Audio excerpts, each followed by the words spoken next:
Bom dia, meus irmãos, que a paz de nosso Senhor Jesus Cristo seja convosco. Hoje nós vamos falar de 8 revelações de Deus na Bíblia Sagrada.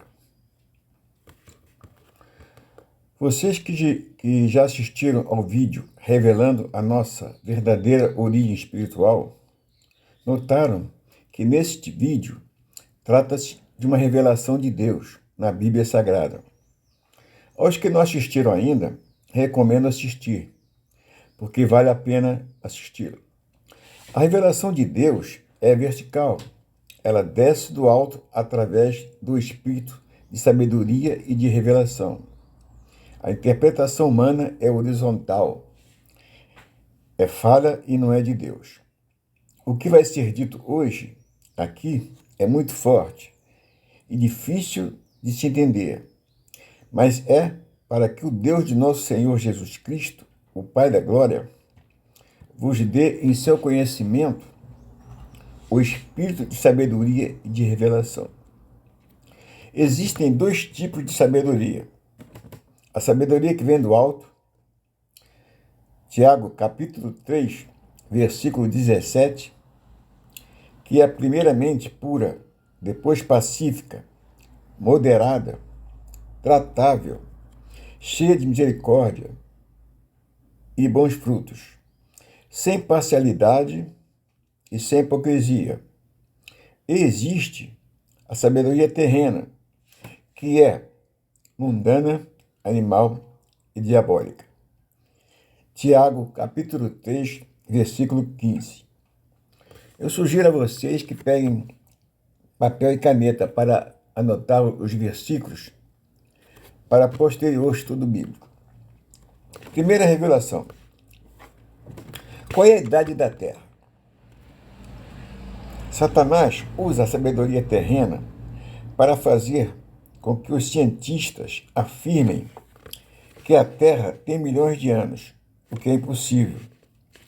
Pela sabedoria do alto, a Terra não chega a 20 mil anos, e talvez até menos. Vejam por quê. Pela genealogia de Jesus Cristo, no Santo Evangelho segundo São Mateus, capítulo 1, versículo 1 ao versículo 17, chegamos a Abraão. Pela genealogia de Abraão, Gênesis, capítulo 11, versículo 11 ao versículo 26, chegamos a Sem, filho de Noé. Pela genealogia de Sem, Gênesis, capítulo 5, versículo 6 ao versículo 29, chegamos a Sete, filho de Adão. Que, a propósito, Sete nasceu no 7º dia da semana, que é o sábado. Por isso, Deus deu esse nome ao terceiro filho de Adão. Adão viveu 930 anos. E antes de Adão, Deus criou o universo em 6 dias.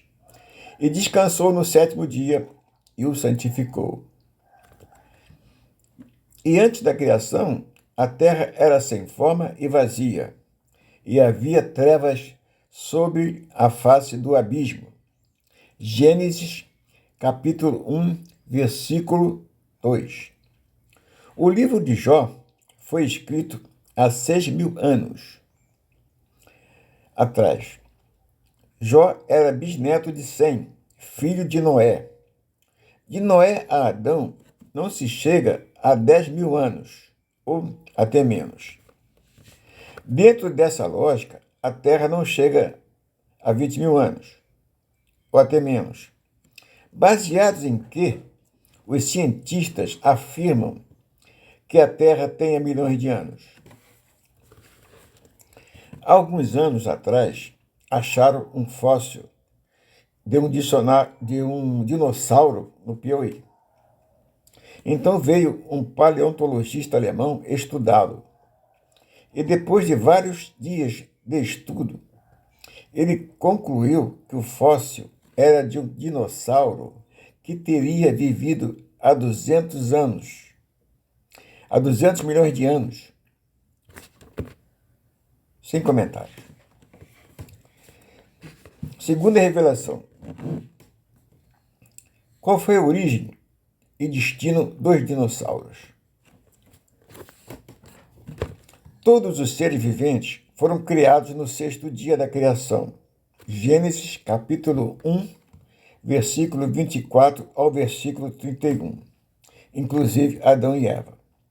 Quando Deus fala em bestas feras e répteis, Gênesis capítulo 1, versículo 24, na verdade, ele está se referindo aos dinossauros, que foram extintos no dilúvio, como todos os seres viventes, e não por interpretações absurdas, como que os cientistas afirmam que o meteoro teria se chocado com a Terra e dizimado todos os dinossauros. A pura imaginação, influenciada pela sabedoria terrena, que é diabólica e que afasta o homem da palavra de Deus. Em Levítico, capítulo 11, versículo 21, a palavra de Deus fala sobre réptil que voa, réptil que anda sobre 4 pés e réptil que tem pernas sobre os pés para saltar sobre a terra. Só existiu um réptil que voasse, que se tem conhecimento, que era o pterodáctilo. E o réptil que tinha pernas sobre os pés para saltar sobre a terra seria o Tiranossauro Rex, tão assistido nos filmes de dinossauros. Todos nós cristãos sabemos, que o homem é descendente de Adão e Eva, mas os cientistas, sob a influência da sabedoria terrena, que é diabólica, insistem em afirmar que o homem é descendente de uma espécie ancestral de primata, comum ao homem e ao macaco, o que é uma infelicidade. Milhões de pessoas no mundo não acreditam que Adão e Eva tenham existido. Eles não acreditam nem mesmo na Bíblia Sagrada, infelizmente, porque estão influenciados pela sabedoria terrena. Terceira revelação. Deus criou o sexo, ou o sexo foi gerado pela maldição de Deus sobre o homem, através de Adão. Deus não criaria nada que fosse impuro. E a carne corrompida e o sexo são impuros. Para se entender melhor essa pergunta, é necessário que saibamos que os gigantes vieram ao mundo e não nasceram de mulher. Os filhos de Deus, que tiveram filhos com as filhas dos homens, também vieram ao mundo e não nasceram de mulher. Melquisedeque veio ao mundo e não nasceu de mulher. Veja o que está escrito em Hebreus, capítulo 7, versículo 3, sobre Melquisedeque.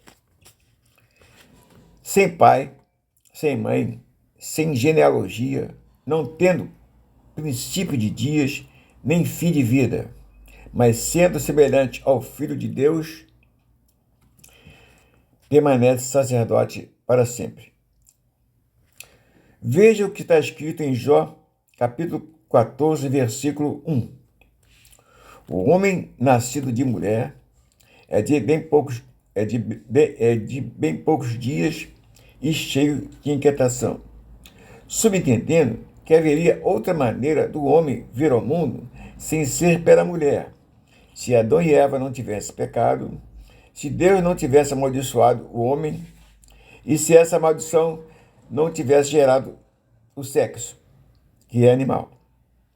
Não sabemos como viríamos ao mundo, porque é mistério. Pela interpretação humana, o sexo foi criado por Deus. Mas pela sabedoria que vem do alto, o sexo foi gerado pela maldição de Deus sobre o homem, através de Adão. Vejamos por quê. Gênesis capítulo 1, versículo 26. Façamos o homem à nossa semelhança, conforme a nossa imagem. Adão era imagem e semelhança de Deus. Deus é um espírito e espírito não tem sexo. Se Adão, ao ser criado por Deus, tivesse sexo, ele não seria semelhante a Deus. Concordam comigo ou não?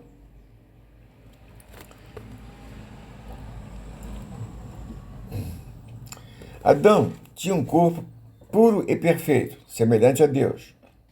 Mas por causa do pecado, seu corpo foi transformado em imagem e semelhança animal. 1 Coríntios, capítulo 7, versículo 1. Ora, quanto às coisas que me escreveste, bom seria que o homem não tocasse em mulher. Se Deus criou o sexo, por que seria bom que o homem não tocasse em mulher? Porque o sexo foi gerado pela maldição de Deus sobre o homem. Sei que é difícil entender e aceitar isso, principalmente pelas mulheres. Mas temos que entender, pois é a palavra de Deus. O sexo só surgiu após o pecado. Apocalipse, capítulo 14, versículo 4. Apocalipse, capítulo 14, versículo 4. Apocalipse, capítulo 14, versículo 4. Estes são os que não estão contaminados com mulheres, porque são virgens. É preciso entender isso. Se Deus criou o sexo, por que os homens que não são virgens estão contaminados com mulheres? Irmãos, nós temos que compreender o que o Espírito de sabedoria e de revelação está colocando em nosso conhecimento, pois é a palavra de Deus. Sou casado, tenho 2 filhos e 3 netos. Sou feliz e consigo entender isso. E espero que vocês consigam também entender. E que o Espírito de sabedoria e revelação ilumine os olhos de vosso conhecimento. O sexo é um prazer da natureza humana, isto é, da carne corrompida. E o amor é um sentimento do Espírito. Temos que discernir o que é da carne e o que é do Espírito. Jesus veio ao mundo pela mulher, porque ele veio como homem, mas ele não veio por um ato sexual. Viveu 33 anos e morreu virgem. Nós somos filhos de Deus, mas estamos aqui como filhos do homem, condicionados à carne e à misericórdia de Deus. Satanás usa a prostituição para corromper homens e mulheres no mundo inteiro, desde o início da humanidade, provocando a ira do Senhor nos homens. Quarta revelação. Quem era a mulher de Caim? Gênesis, capítulo 4, versículo 5. Gênesis, capítulo 4, versículo 5. Deus colocou um sinal na testa de Caim, para quem o achasse não o ferisse. Quem poderia ferir a Caim, se só existiam, além de Caim, Adão e Eva? Gênesis, capítulo 4, versículo 17. É bom vocês anotarem que depois vocês façam o estudo bíblico. Gênesis, capítulo 4, versículo 17. Chegando a Nod, terra vizinha ao Éden, e possivelmente no mesmo dia, Caim conheceu sua mulher. Quem seria esta mulher? A palavra de Deus diz em Gênesis, capítulo 6, versículo 4, que haviam gigantes naquela época. Então a terra era povoada também por gigantes, além de Adão, Eva e Caim. A Bíblia Sagrada, ela não fala sobre o nome da mulher de Caim, mas cita o nome de duas mulheres gigantes, Ada e Zilá, que eram mulheres de Lameque, descendentes de Caim. Gênesis, capítulo 4, versículo 19. A geração de Caim era formada por gigantes, porque a mulher de Caim era gigante. Adão e Eva tiveram filhos e filhas somente depois do nascimento de Sete, quando Adão já tinha mais de 130 anos. Alguns teólogos, estudiosos e estudiosos da Bíblia Sagrada interpretam, infelizmente, que a mulher de Caim seria sua irmã, o que só podemos lamentar. Alguns outros teólogos se confundem com a cronologia bíblica. A Bíblia Sagrada, ela é cronológica. Tanto é que o primeiro livro da Bíblia Sagrada é o livro de Gênesis, que é a origem de tudo, embora o livro de Jó tenha sido escrito antes, porque Jó viveu antes de Moisés.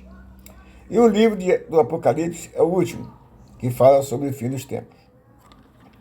Para se entender melhor, Caim conheceu sua mulher no mesmo dia em que saiu do Éden, que era muito próximo a Nod, terra em que viviam sua mulher e os gigantes. Quinta revelação. Como surgiram os gigantes e os filhos de Deus aqui na terra? Tanto os gigantes como os filhos de Deus eram seres sobrenaturais, pois não nasceram de mulher, como Caim, que era um ser natural, pois nasceu de mulher. Os gigantes eram filhos de Deus caídos, com mentes diabólicas e animalescas, e foram lançados ao mundo como homens e mulheres.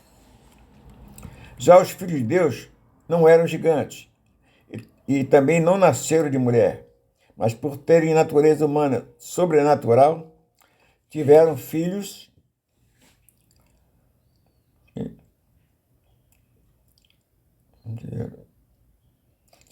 gigantes com as filhas dos homens e vieram ao mundo somente como homens. No reino de Deus, os anjos que foram pervertidos por Lúcifer foram lançados no lago de fogo e de enxofre e transformados em demônios. Os filhos de Deus pervertidos por Lúcifer foram para o inferno, mas primeiro tiveram que passar pela terra como gigantes, com mentes diabólicas e animalescas. Pois todo filho de Deus terá que passar pela terra. E quando não houver mais um filho celestial de Deus para vir à terra, aí então virá Jesus resgatar a sua igreja para a consumação dos séculos. Os gigantes surgiram antes do dilúvio, Gênesis capítulo 6, versículo 4, e depois do dilúvio, Deuteronômio capítulo 3, versículo 13.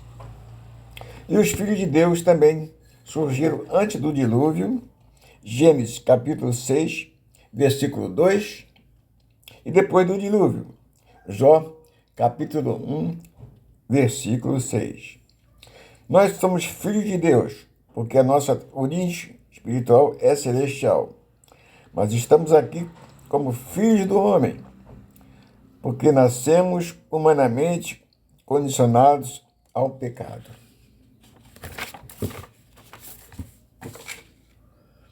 Sexta revelação, o dilúvio.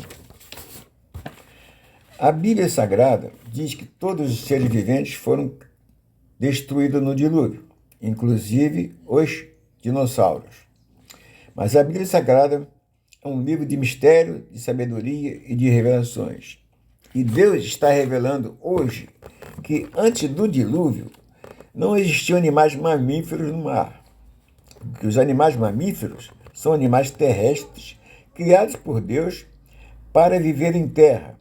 Por isso são quadrúpedes, com exceção do morcego e dos primatas. Mas porque hoje existem animais mamíferos no mar? O que aconteceu? Os animais mamíferos que hoje vivem no mar foram forçados por uma questão de sobrevivência a se adaptarem a viver na terra e no mar, como as focas, leões marinhos, lobos marinhos, elefantes marinhos e as moças, ou somente no mar, como as baleias, os golfinhos e as orcas. É impressionante o dom de nascença de Deus que os mamíferos possuem em saber flutuar e nadar e controlar a respiração debaixo d'água. Se você colocar um cão numa piscina, ele vai nadar até a borda da piscina e sair dela, sem mesmo nunca ter nadado antes.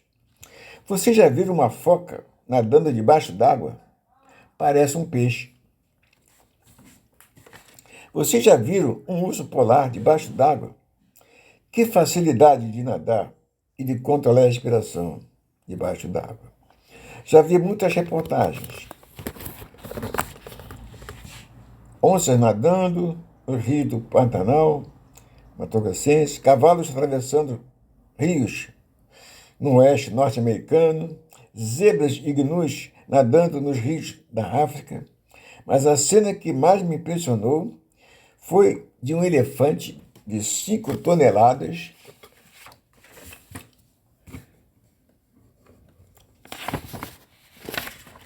atravessando o Mar da Índia.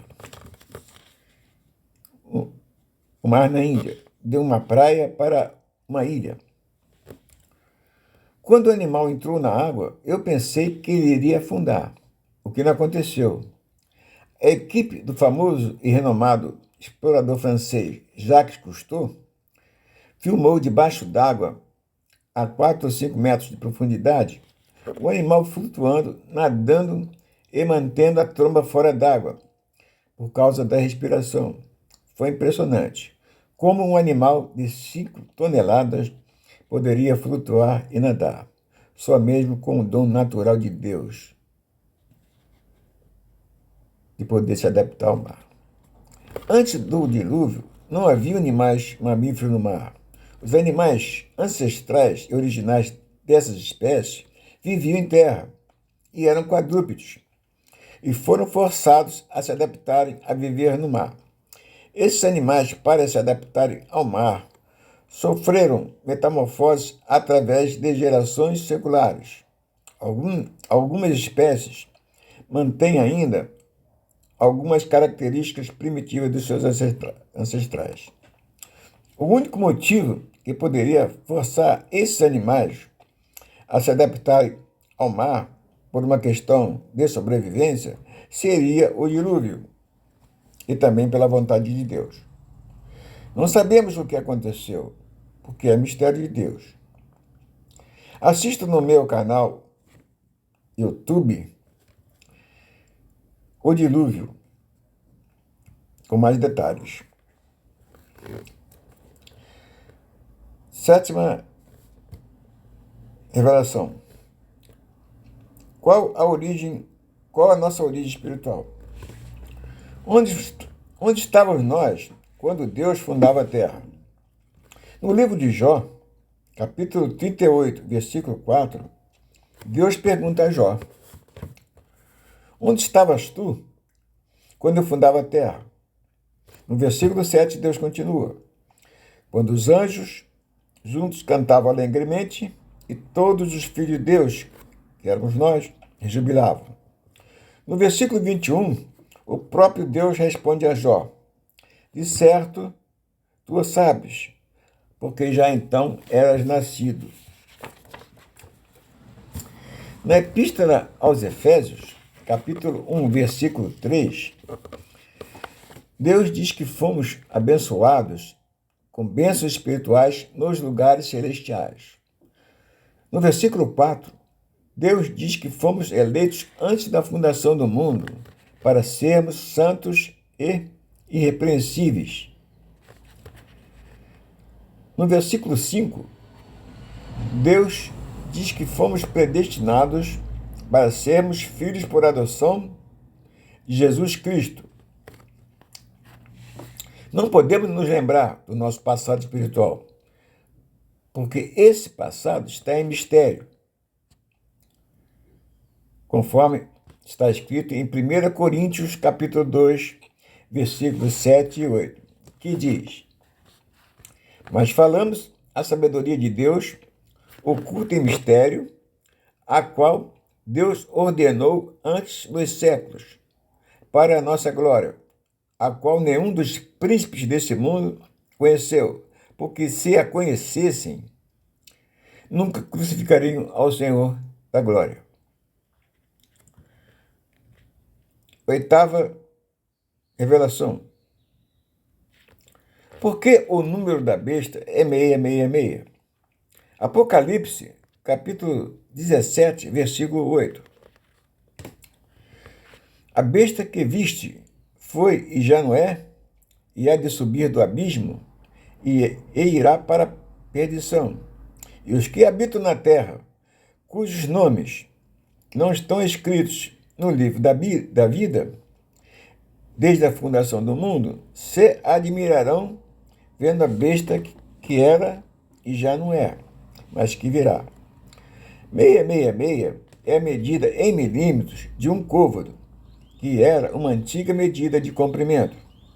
Havia o côvado terrestre, que media 444 milímetros e variava de acordo com cada região ou país.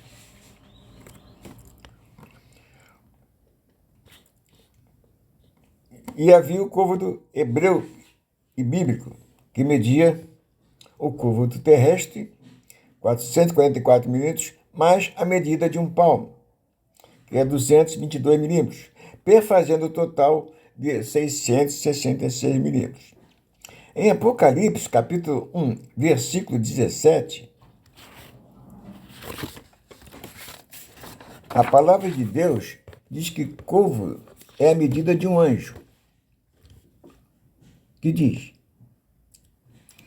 E mediu o seu muro de 144 côvados, conforme a medida de homem, que é a de um anjo.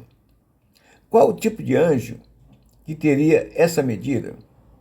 Somente o anjo querubim, concluindo que a besta foi um anjo querubim. Lúcifer era o aferidor da medida no reino de Deus. Ezequiel, capítulo 28, versículo 12. Ezequiel, capítulo 28, versículo 12. Tu és o aferidor da medida, cheio de sabedoria e perfeito em formosura. Em Ezequiel, capítulo 28, versículo 14, a palavra de Deus diz que Lúcifer era um anjo querubim, ungido para proteger. Foi estabelecido no Monte Santo de Deus. E no meio das pedras afogueadas ele estava.